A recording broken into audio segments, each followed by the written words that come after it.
German coach Hansi ফ্লিককে নতুন coach হিসেবে নিয়োগ দেওয়ার দ্বার প্রান্তে বার্সেলোনা বায়ার্ন মিউনিখের ট্রেবলজয়ী কোচ ছিলেন ফ্লিক। স্পেনের সংবাদ মাধ্যমের দাবি, জাভি বার্সার ছাড়লেই তার জায়গায় ফ্লিককে দেখা যাওয়ার সম্ভাবনা প্রবল। যদিও তারা চুক্তির বিষয়ে এখনও কোনো তথ্য দেয়নি।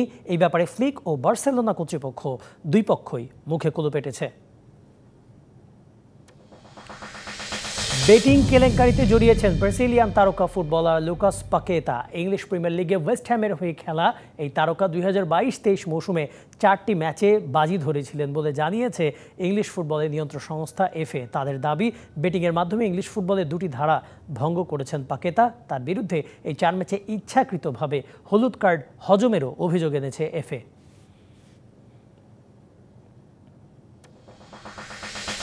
ইংলিশ প্রিমিয়ার লিগে চ্যাম্পিয়ন ম্যানচেস্টার সিটির মনোবিদ ডেভিড ইয়াংকে নিয়োগ দিয়েছে ইংল্যান্ড ক্রিকেট দল। এই মনোবিদের কাজ শুরু হবে টি-20 বিশ্বকাপ থেকেই। আসন্ন বিশ্বকাপে ক্রিকেটারদের মানসিকভাবে দৃঢ় রাখতে তাকে নিয়োগ দিয়েছে ডিফেন্ডিং চ্যাম্পিয়নরা।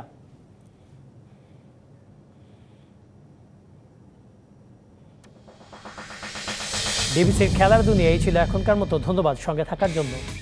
নগদে 500 টাকা বা তার বেশি পেমেন্টে পেতে পারেন ঢাকায় জমিসহ 20 কোটি টাকার পুরস্কার।